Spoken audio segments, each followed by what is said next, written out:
Well, good morning, everybody. Welcome to the African American Genealogy Workshop on Research Tips and Hints. I'm Dr. Al Brothers. I'm the Vice Chair, and I'll be leading the discussion of this particular session.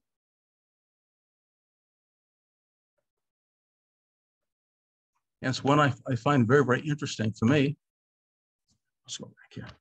Because it talks about U.S. state census records. And one of the key things that many of us forget is that the states also had census records. So let's proceed and see what happens here.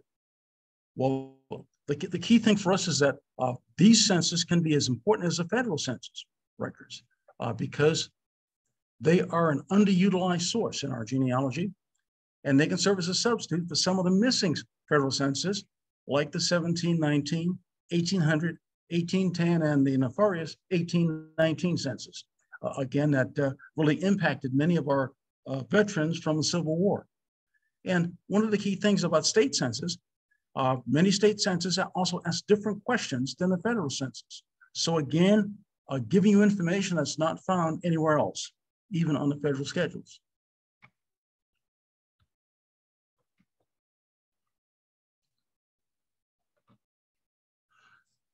Now, what are the limitations of the U.S. state census? When all the states took their own census records, some have not survived, but yet state and local census records can be found in many locations. Now, the key about the state census, most states which took census did it in 10-year increments, just like the federal census, but they did it in years ending in 5, like 1855, 1865, to complement the federal census. And these are often found at the state archives or state library, and here at the Allen County Public Library. And the state census were often taken in the years in between the federal census records. Now, why were the state census records developed? In some places, they were designed to collect very, very specific information, such as the financial strengths and needs of various communities. They wanted to tally the number of school-aged children and potential school populations to predict the need for both teachers and school facilities. There are also censuses of military strength, would you believe cavalry horse resources, and grain storage. Again, both very, very important in key parts in our history. They also did an enumeration for revenue assessment and urban planning. So again, as they look forward, whether it be 10, 20, or 30 years, they wanted to see what resources were available and how they might plan for the future. But the key to us for the bottom is they also had lists to monitor African Americans moving into northern cities. I'll talk a little bit more about that. Now, what are some of the availability of the state census? Well, the most complete censuses are for Illinois, Iowa, Kansas, Massachusetts, Minnesota, Mississippi, New Jersey, New York, Rhode Island, and Wisconsin. But other censuses do exist for states like Arizona, Arkansas, California, Colorado, Delaware, District of Columbia, Florida, Georgia, Hawaii, here in Indiana, Louisiana, Maine, Maryland, Michigan, Missouri, and Nebraska. Not all of the 50 states, in fact, did have census. You'll see in just a minute. But again, there are state, colonial, and territorial census. And again, many are in the Family History Library under state census records. There's another term, territorial census records. And they were taken by the federal government, again, to count the population in those territories, to see, again, if it was sufficient population to qualify for statehood. Again, do they have the resources, both in terms of people and money? Now, how can you find the census records? As I mentioned, state libraries or the state archives, and many are also on microfilm to the local Family History Center of the Mormons and online via commercial genealogy databases. And thank goodness at the Allen County Public Library, both in microfilm and, as a matter of fact, online. The following list of state and territorial census was compiled by the lady with the name of Anne Lanehart.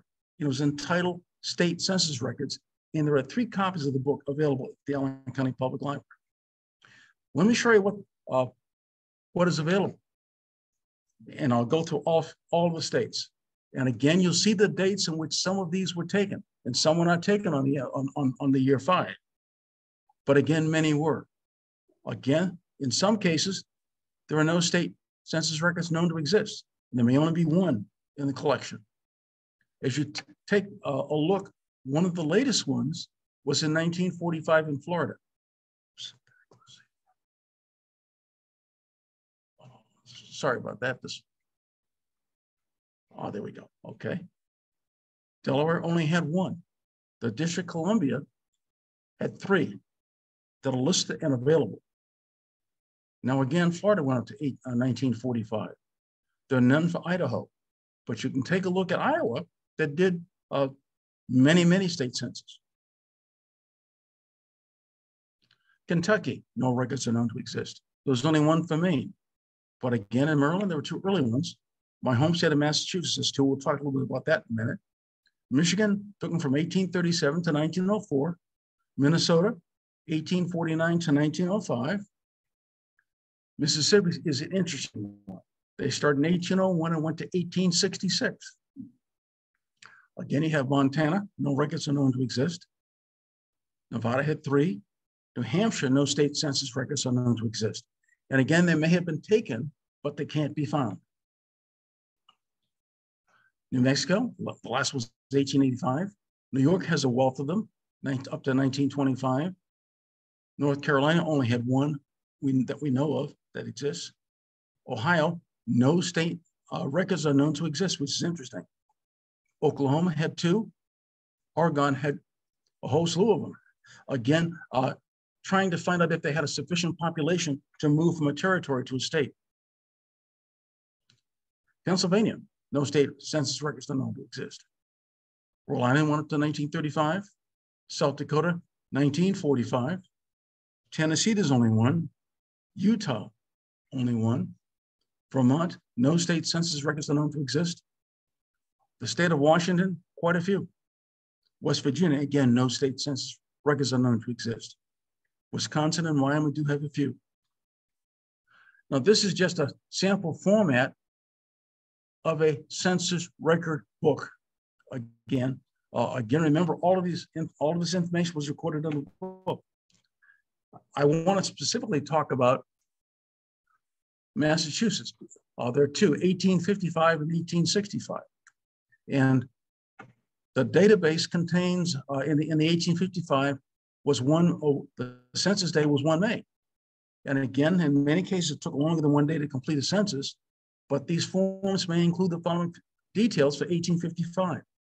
Name of the individual, age, gender, race, occupation, and birthplace. The names on the census are grouped by household, but no head or household or relationship to the head of household are indicated as are typically found on federal census. Now, this is an example of the form that you can look at on Ancestry.com. And I've got my second great uncle here, Charles S. Monroe, born in 1843.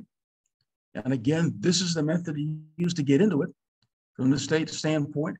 And what comes up, actual record comes up, talks about Westboro in the county of Worcester in the state of Massachusetts, the 30th day of August, 1855, and the census taker.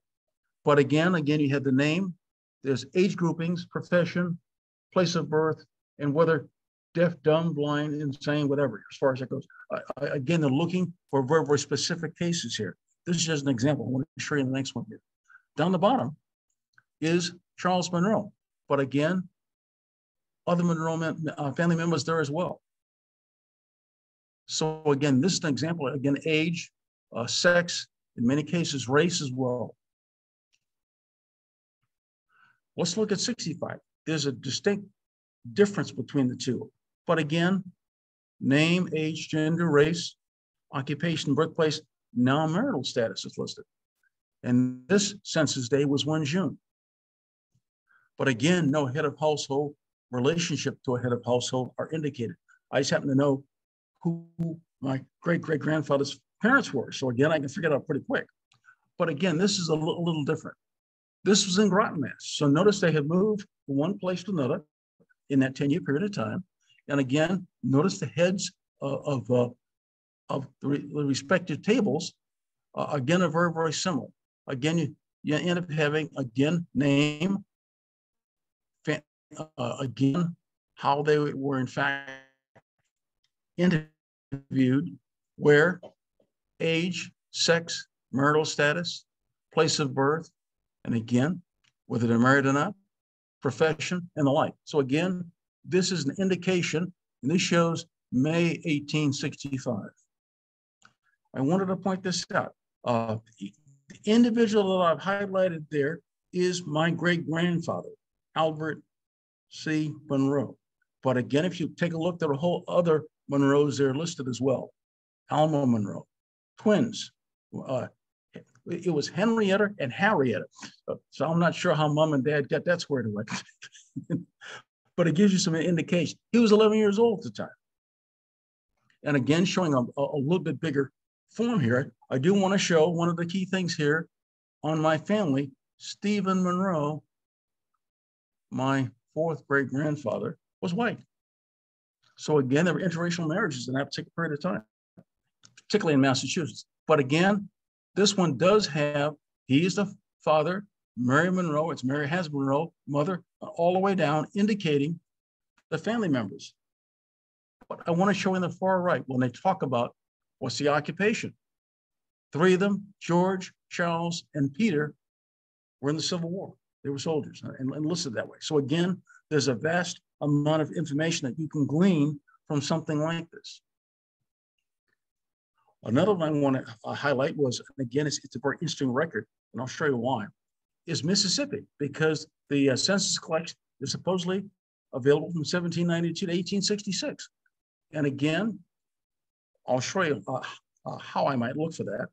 But again, the information in this database, name, place of enumeration, whether it's a county, city, town, a whole gamut, census date, race, gender, age, and birthplace.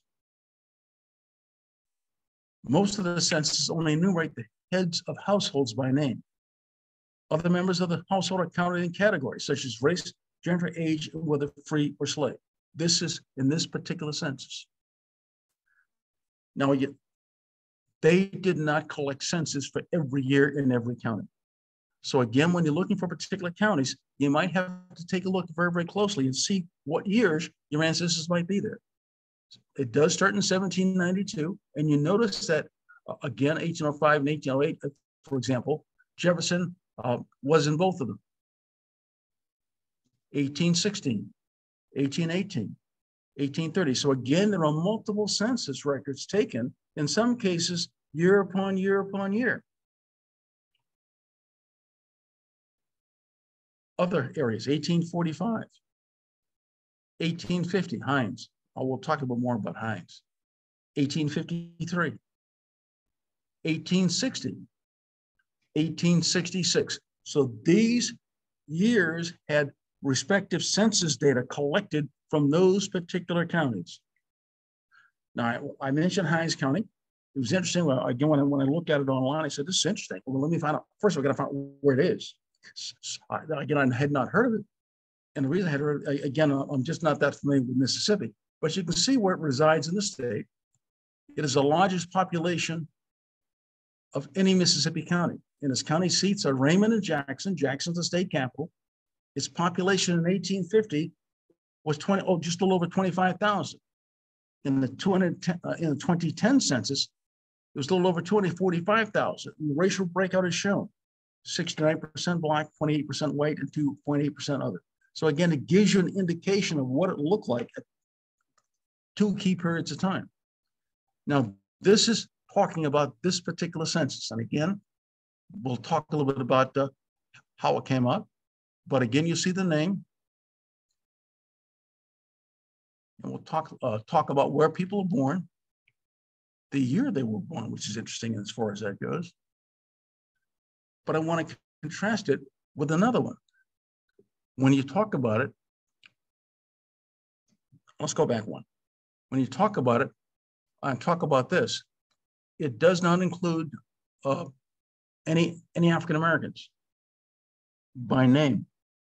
Okay, it's only whites by name. When you get to the last census in 1866, you have both white and free men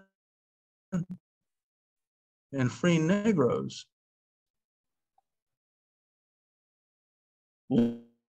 listed.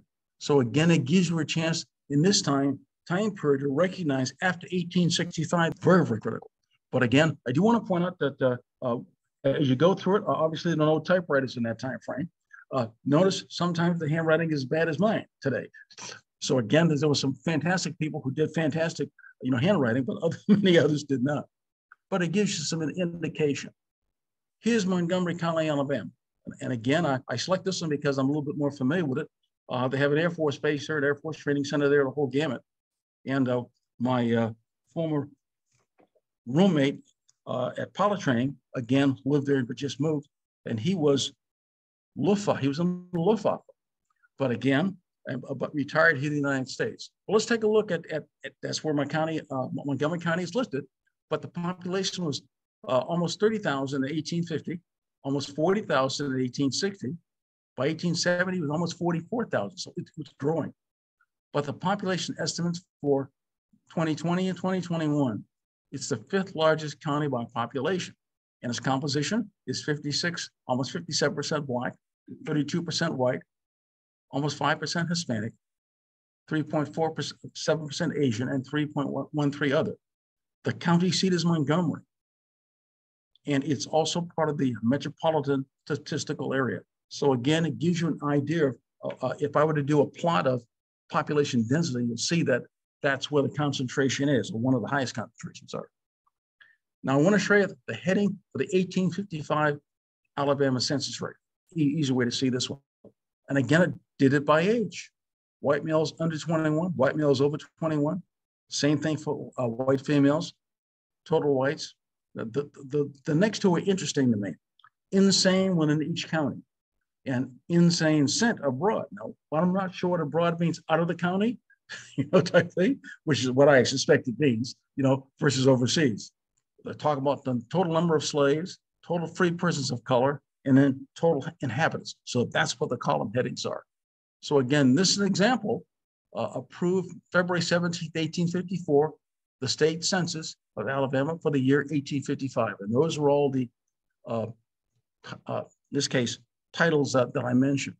I had to almost turn sideways to read it there. But again, you can take a look.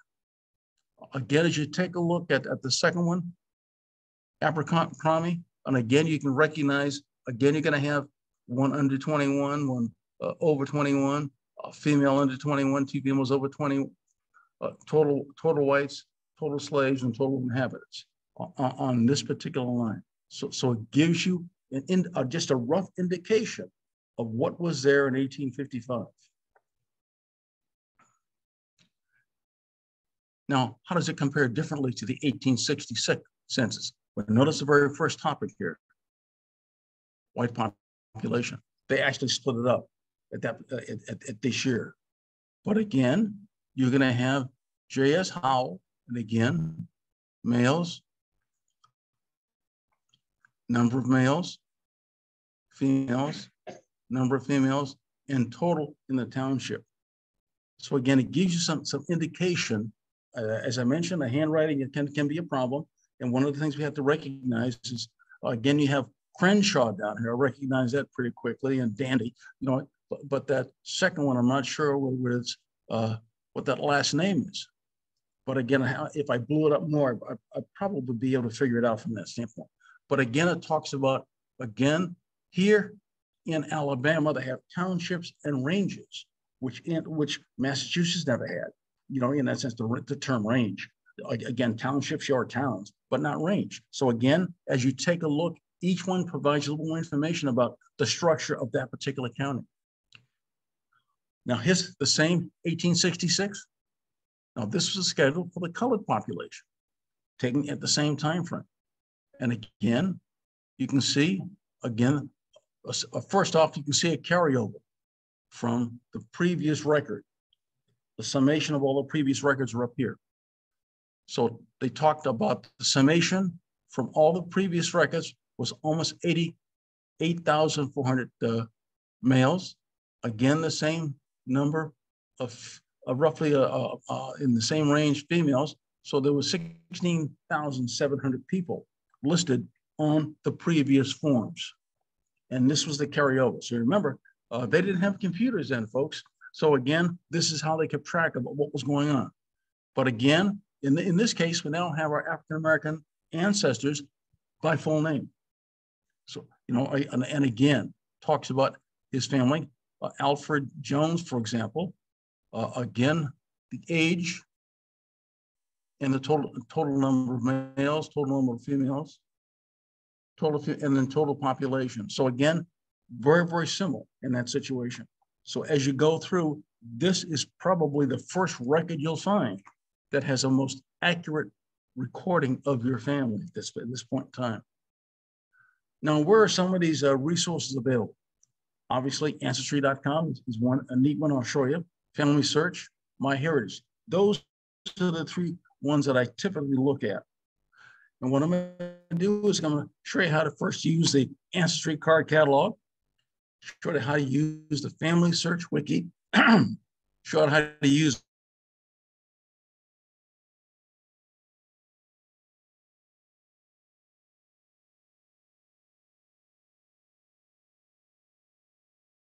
pardon. I'm not sure. That's not the screen. That is my screen.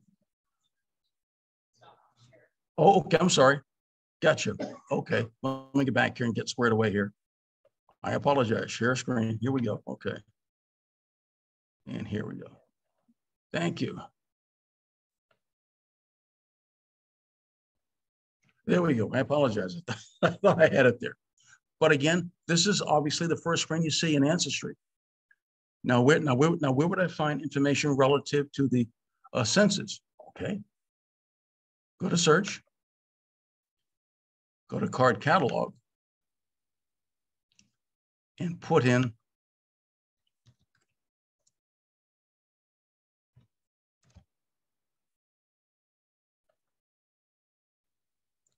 and so again, you can see here the state census records that are available. And again, there are others. Obviously, you have the Massachusetts, North Carolina, but it shows you, again, the vast number of the state census. And you can filter by date if you so choose. Well, let me go back. I want to check one here. The Idaho, this is a reconstructed state census. And again, one of the key things was, again, with things like this, in cases like this, they ask you to put in a name and where they live. So this is slightly different than the original one that I showed you.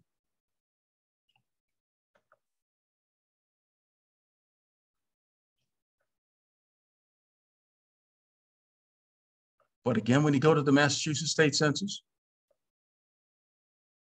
it's going to be the exact search screen that I showed you before.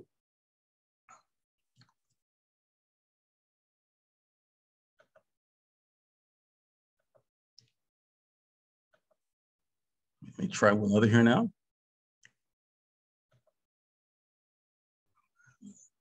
I have to get the next point here. Here we go. Thank you. Yep.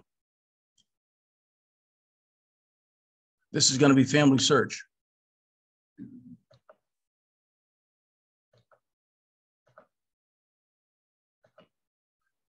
But again,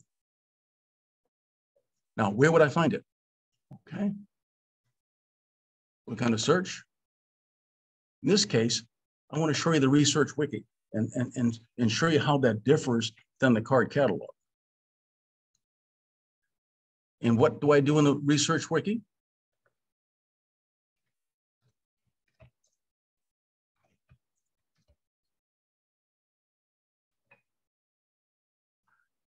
What comes up now really is a description of the state census, both state, territorial, colonial, and the like.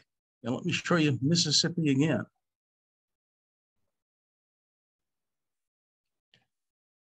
It gives you information, how it was taken, the dates they were taken. But on this one, it's interesting because it shows you where some of these are located. You can either find on Family Search or Ancestry. So again, you have your choice in terms of which tool you want to use. It also talks about non-population,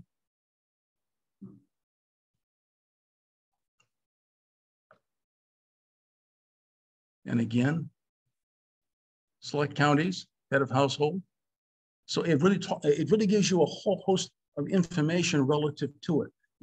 Again, much more information relative to how you might search. But again, the two key ones here are family search and ancestry. And for example, 1824, you're talking about select counties, some are statistical, some births and deaths and heads of households. So it gives you a description of what your choices are in this situation. So again, it helps. And again, it shows you, again, information that can be gleaned from census records. And this is interesting because one of the key things many people want to find out is what was their occupation? What did they do? And again, when I look back in 1865 from my great-grandfather, he was a mason, a builder in that sense. And I have, in fact, found his business card that had that as a matter of fact. And he was also listed in the Groton City Directory in the same way. So again, it's an interesting way of better understanding how your relatives live. But again, it also provides a little bit more information down below, again, for education purposes. Census accuracy, historical background, and the like. So again, it provides you a wealth of information associated with it.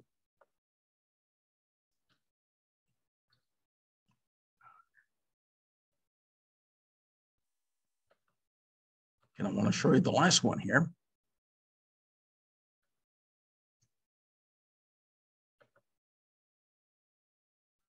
Let me, again, start sharing my screen again here.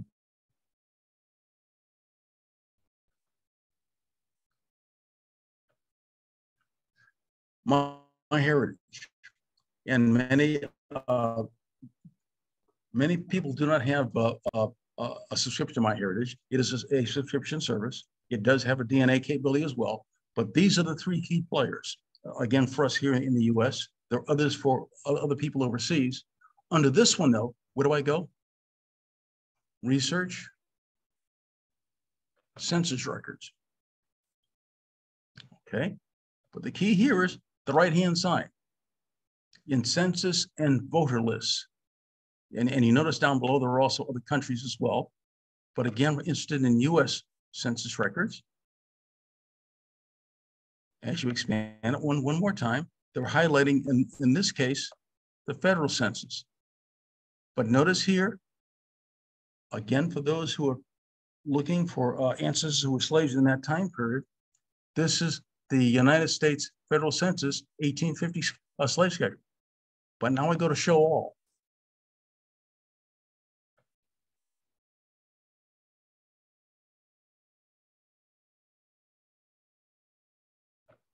Now, this is where the state census records show up. Now, let me go back here now and the Alabama State Census. I promised this one here. Okay. We'll look up a name. Okay.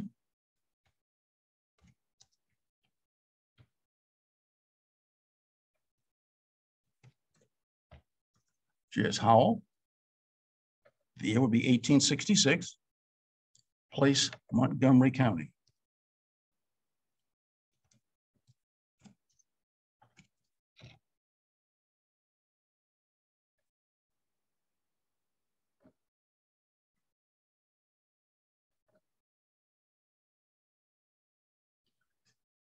See what happens? Montgomery County. But I want to show you the difference between what you saw before on the other record and this one. On MyHeritage, the only thing I have to have here is the name J.S. Howell, his residence, and a certificate number. So again, it talks about down below where the information is found. Folder, image, film, and page. So again, I already showed you, that from before. So again, this is the difference between the three. Let me go back here and show you the other example that I wanted to.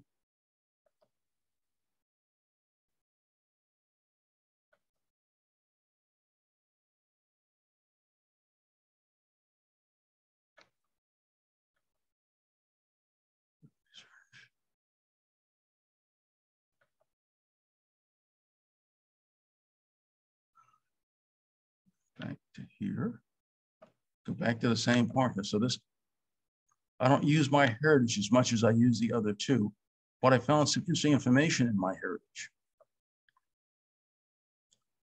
But I wanted to show you how it compared with the others.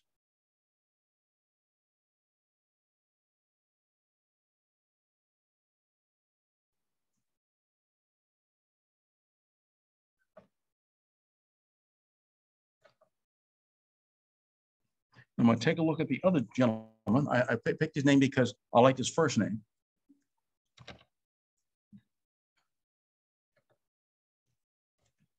And the funny part about it is my name was supposed to be, again, my father's name was supposed to be from his grandfather, my great-grandfather. And it was supposed to be something different. But my grandfather didn't like his father-in-law. That's what happened.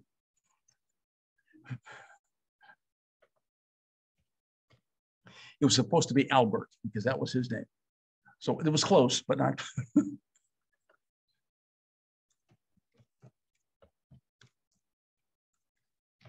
Now, I do not know whether my grandfather feigned or misunderstood what my grandmother said or whatever at that point. But again, let's see what we can find here and how it differs. Okay.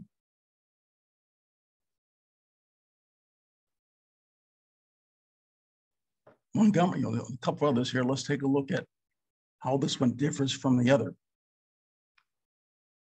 Neither one of them had any indication of race as the original record had. From, again, just from this. Now there may be another tool that I'm just not as familiar with in terms of how to glean that information. Again, for this, this is the index for it. So, because remember what I showed you before was the actual record. So, okay. So again, each one has its pluses and minuses in that sense too. Each one provides different kinds of information. And that's what I was trying to show here.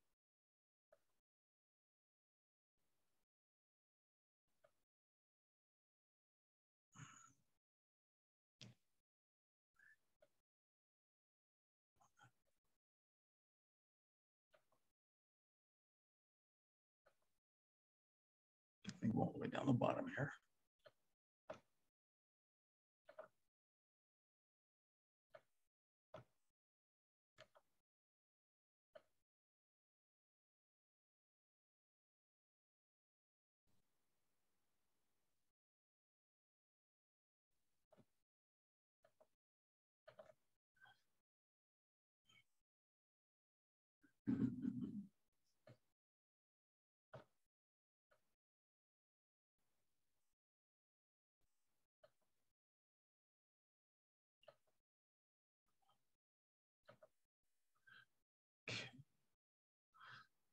Now we'll talk about state census record resources.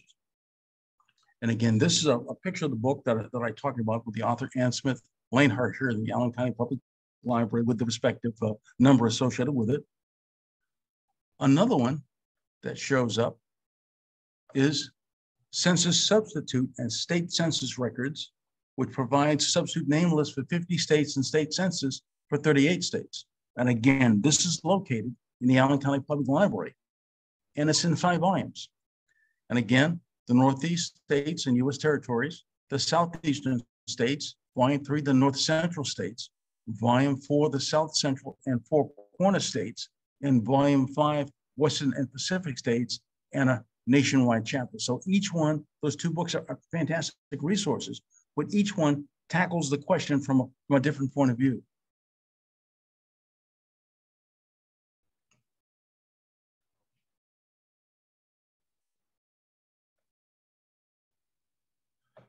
Now, I want to conclude here and then open the floor for questions. Now, the key here is that state census can be an important tool in your toolbox and can be as important as the federal census, and it is underutilized. They also can serve as substitutes for missing federal census records. And they also can ask different questions than federal census, thus provide additional data. Remember, not all states took their own censuses, and some have not survived. State census were often taken in years between the federal census. And territorial census were taken by the federal government to count the population in the territory to see if it qualified for statehood. Again, there was a minimum number of people and money available, resources, before you could become a state. And state census records can also reside in state archives. And again, if you don't see something online, please call the archive or email it. And it may not at all be online, but maybe either at a genealogy history center or at the archive. And I suggest that you add this census data to expand your genealogy toolkit. I promise you a little bit more information about Massachusetts. The last Massachusetts census was taken in 1975. It does not exist. But again, what happens is when you think about it, it was asking typically a one or two question thing, trying to understand the tax base, the number of children for schools and those kind of things. So each one of those censuses highlighted something very, very different. So one of the things that I have to do as part of my toolbox is call the Mass Archives and verify. I heard that it no longer exists online or exists. Is that true? Because that may not be true. It can be hiding in someone's personal archive in an office someplace, and it's just not been tabbed. 1975.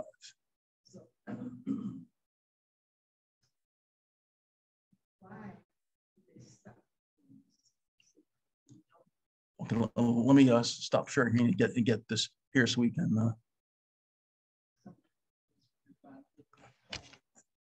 The question was, why did they stop taking state census records? And it's a valid question. My suspicion is dollars, number one, but also the federal census helped an awful lot too, because they expanded the questions in many cases. So again, it provided a better tool.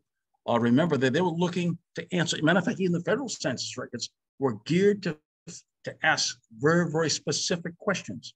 As you take a look at one census to the next, the questions are sometimes very, very different because they're looking at different things. And when I showed you, for example, the 1855 census from Mississippi, where it asked, the number of white males under 21, the number of white males over 21, can you imagine what that was for? Pardon? This was 1855. Military. Okay. Well, again, in this case, how many available males are there? Again for military, or how many available males are there to do labor? So again, you're trying to understand what your true labor force is. So again, each one of these is very, very different in that context.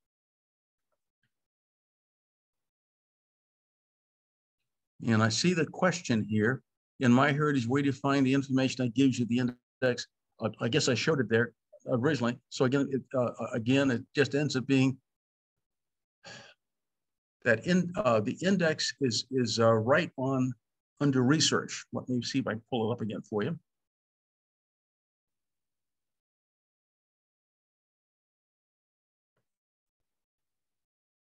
And then back to MyHeritage. I'll put it back on the screen here.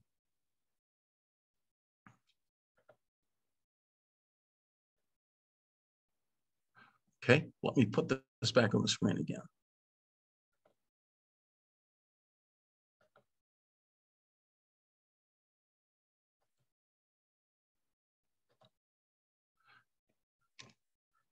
It comes in when you go to MyHeritage, go under research, because that's where, rather than search like the other two do, it ends up being under research, which is really the same thing as search under the other two. So again, you notice what you have. The tool for this one is census records. And then on the right-hand side, it's in census and voter lists. And again, we're looking at US census records. And again, the key thing here is you have to keep getting deeper and deeper, finally getting to show all. And this is where you'll find both the state and federal census records.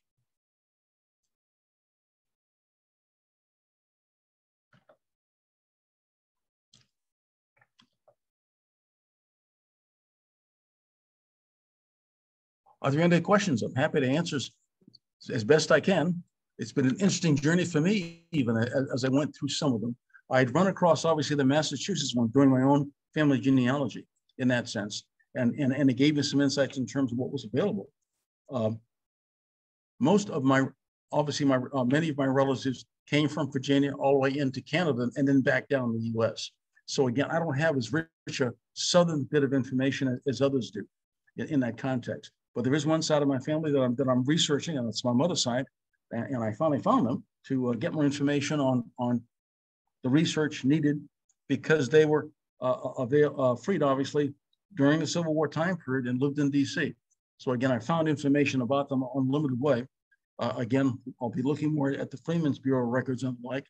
I know who they were, where they lived, the whole 9 yards, and that they were in Fredericksburg, Virginia area. So again, I can narrow down the area in that sense, but I can find out other folks in my family any place else that I recognize. Now, DNA may help me, obviously, from that standpoint, because names change over the years, as we all well know.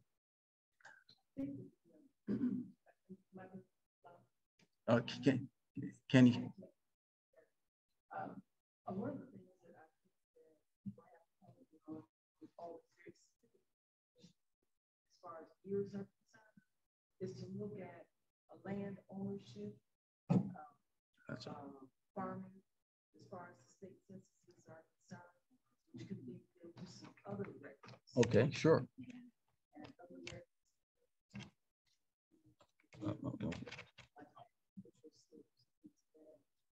Okay. Looking at, are we good? Oh, are we good now? Yeah. Okay. Again, the key thing is that there are a whole host of other resources available to you, and that's really the key.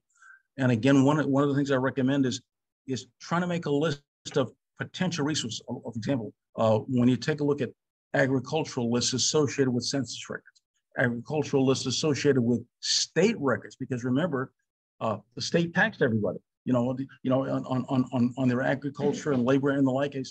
That's a tool too. The death records, again, add quite a bit. So again, there's a whole host of other records that can provide it. We might provide one of our workshops relative to what other supporting records. School records sometimes interesting from a much later period of time. So it just depends upon the time period you're looking at, the state and county, because each one of those things can vary very dramatically, literally dramatically. With this. Any other questions there, please?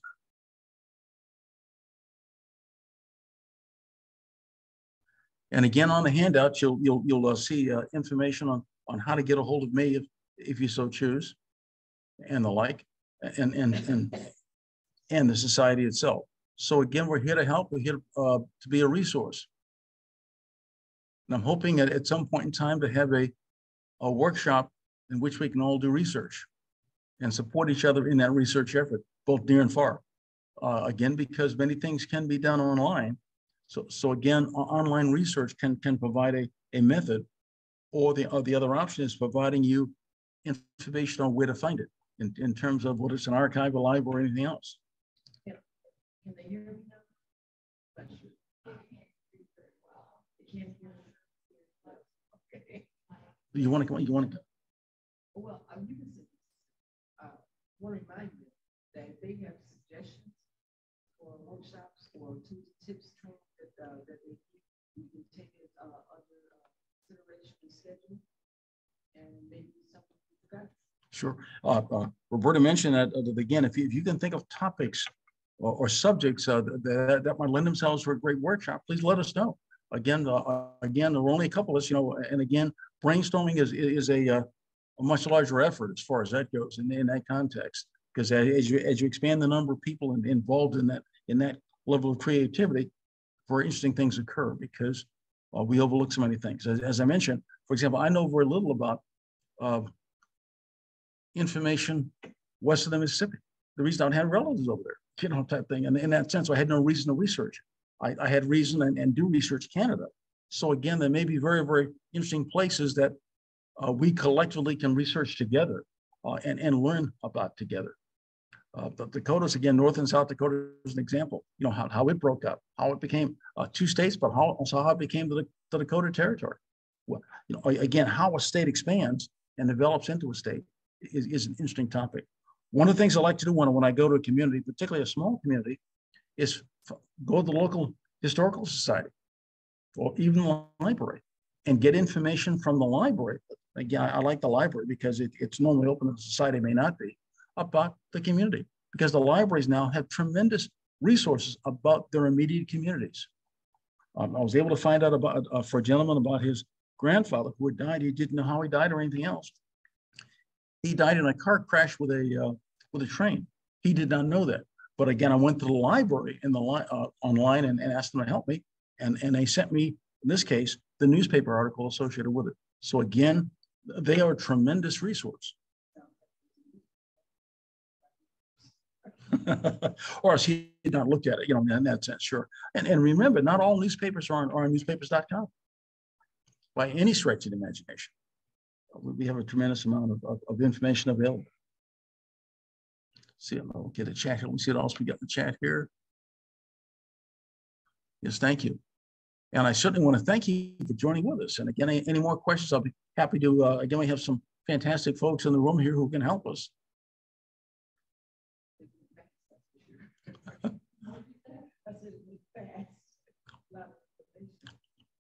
No question. I want to throw one out there. Sure. How much do you know about African American? The question was, how much do we know about African Americans, emancipated people, and the orphan trains? I know zero. I'll be the first to admit I know something about the orphan trains, but not putting them in that particular context. And it's a very valid question. I don't know. The orphan trains, if I remember correctly, had tended to move from the East Coast west. That was typical direction that they moved. I don't remember hearing any move from the south to the north. They could have. I just am not familiar with that at all. So again, that would be it's a valid question. I don't know.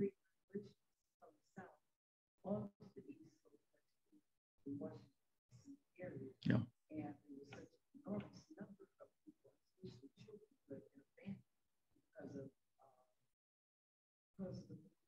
Yeah.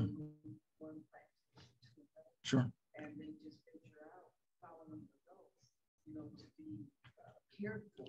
Sure. And funny, the Washington D.C. area that includes northeast, to all of the other institutions where children came up missing. Sometimes there were women with children. So I'm just wondering who else out there has had curiosities because of disconnections to family, that sort of thing. It's an interesting question that she brought up. She was talking about, again, the migration of separated children, you know, again, right after the Civil War, particularly. And again, the fact that a number of people headed north and headed to the Washington, D.C. area, that greater area. And again, there were orphanages there, the whole gamut. But how do we track people like that, you know, in that sense? How do we recognize who they are? I do know on the federal census, in some cases, it did talk about institutions, and it still does, in that sense too.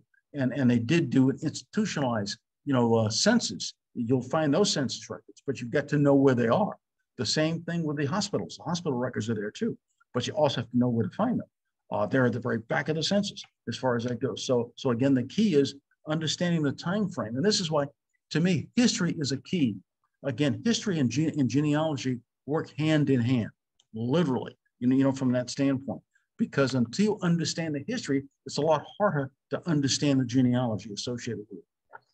Because history talks about the rules and movement of people, but it also talks about customs, which is a biggie, you know, in that time frame. I did a program last year relative to cemeteries, and when you think about it, when you think about cemeteries and burials, for example, in North Dakota, again, Norwegians and Swedes moved to North Dakota, and they had separate graveyards.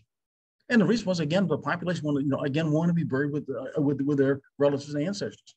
So again, as you start looking, recognize the cultural difference between the two in that sense too, and again, how you might search for a particular ancestor or friend.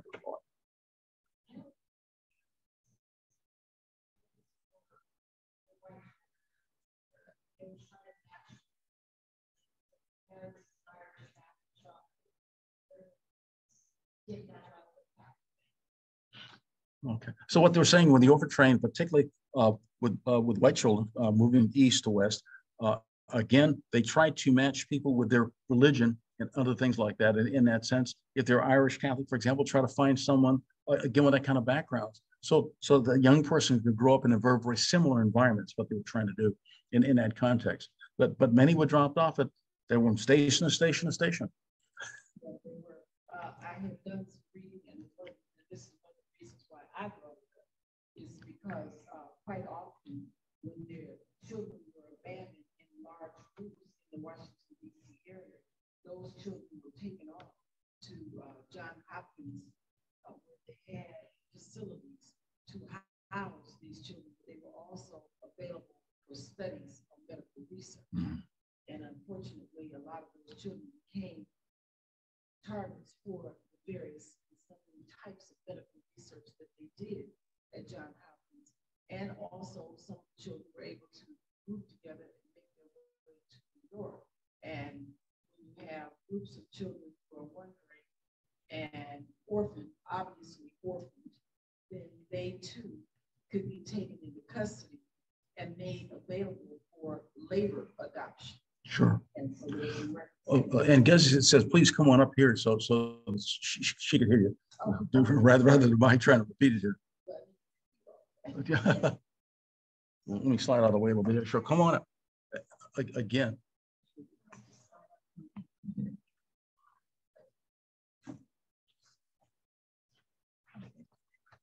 Okay. So hi, everybody. Sharing the stage with Dr. Brothers is always a joy. But what I was talking about, we know that there were great, shall we say, trains of people coming from the South towards Washington, D.C., expecting the miracle of the wonderful Abraham Lincoln.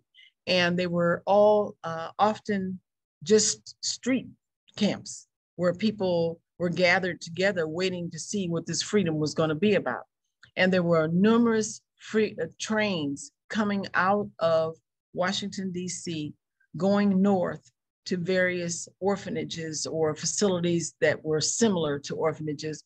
Johns Hopkins is one of those locations that lots of orphaned children were sent to, and they were sent there for medical research purposes. They had the facilities, they had the staffing, and the children went there. And a lot of information is lost to us as far as those possible children are. And of course, the children wouldn't have had children unless they survived Johns Hopkins or the orphanages that they were sent to. But there were women with those children as well. So I've had some clients in the past that have had some curiosities about children who were sent to orphanages. And there were other ways that these children were attached to families, and that was for labor. A lot of people who acquired land out west were able to adopt these children for a mere pennies, so to speak. And then they were taken on and moved westward, starting with Wisconsin, as my records do indicate. And I know that they went further west and were taken on as children, but in fact, they were taken as labor. So that's kind of why I brought it up and wanted to know, has anyone else had conflict in, say, trying to figure out if whether or not they need to track somebody in that category, or for that matter, just to know how it worked. So thank you, Dr. Brothers. And that's a very interesting question. I had not thought about that. But again, as I say, as you open the broader search screen for information, again, you'll be surprised how different topics do come up in that context. So again, thank you all for joining with us. I'm Al Brothers with the African American Genealogy Society, saying thank you very much for joining with us, and we hope to meet you again or have you join with us again. So thank you very much.